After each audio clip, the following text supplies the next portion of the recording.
ચૂંટણીમાં ઉમેદવારોને ફોર્મ પાછા ખેંચવા, ધમકાવવા અને ગુંડાગર્દીની ઘટનાઓ સામે પ્રવીણ રામનો ઉગ્ર વિરોધ. ભયમુક્ત ચૂંટણી પ્રક્રિયા માટે ચૂંટણી પંચના હસ્તક્ષેપની કરી માંગ. આવી ગુંડાગર્દી કોણ કરે? ઉમેદવારોને લડવા ન દે, એને પ્રેશર કરે, ઘરે જાય, પોલીસના કાફલા ઉતરે, કેસનો ડર આપે. પહેલી વાત તો એ છે કે પેલા પગથિયે તમે હાર ભાડી ગયા છો ને, એટલે આ કાવતરા કરો છો. આ તમારા હારના નિશાન છે, આ જીતના નિશાન નથી. બાકી જીત દેખાતી હોય તો હું કામ ભાઈ ચૂંટણી મેદાનમાં લડો ને, ઉતરો ને, પ્રેમપૂર્વક વાતો કરો. જનતા સ્વીકારશે.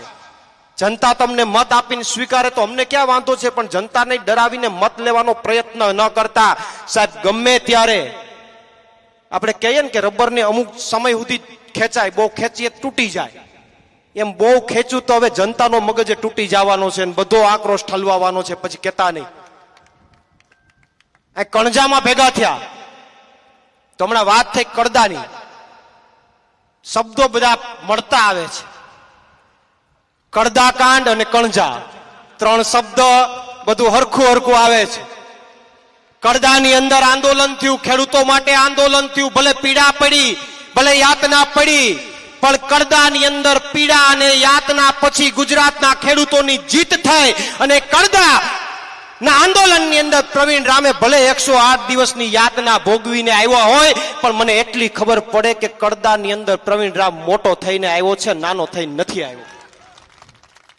અને આજે કણજા, કડદા ને કણજા, કણજામાં પણ ત્યાં પ્રવીણ રામ ના પ્રવીણ ચાવડા, કણજામાં પણ કહો કડદામાં પ્રવીણ રામ મોટો થઈને આવ્યો છે, એમ હું અહીંયા પણ કહું કણજાની અંદર ભલે યાતના ચૂંટણીમાં પડે, પણ પ્રવીણભાઈ ચાવડા જીતીને આવશે એવો મને વિશ્વાસ છે. મોટા થઈને આવશે, નાના થઈને નહીં આવે, મોટા થઈને આવશે. પૂરી તાકાતથી લડાઈ લડી રહ્યા છે, કેટલા સમયથી પ્લાનિંગ કરી રહ્યા છે. ચૂંટણી મેદાનની અંદર પ્લાનિંગ પૂર્વક આગળ વધી રહ્યા છે. અને એટલા માટે તો પહેલી વાર એવું ક્યાંક મને દેખાઈ રહ્યું છે કે જેમ ભાઈ જીવાભાઈ કીધું કે વિશ્વની મોટી ગણાતી પાર્ટી ને અખડે ઠાઠ પાર્ટી ને પૂછડી પાર્ટી ને કરોડો કાર્યકર્તા ઠીકણા કાર્યકર્તા, ઈ પાર્ટીના મુખ્ય ઉમેદવારના ફોર્મ રદ થાય. લ્યો બોલો, કરો વાત. આ છે ઉમેદવારની તાકાત.